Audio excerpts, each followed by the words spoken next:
Hello everyone, and welcome back.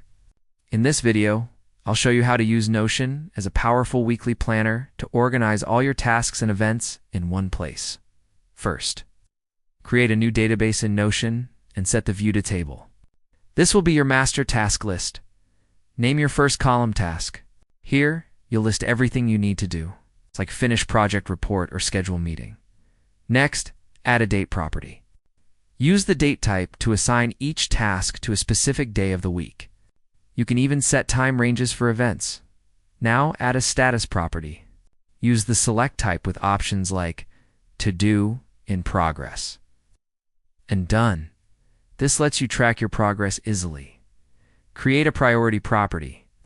Use the select type with levels like high, medium, and low to focus on what matters most.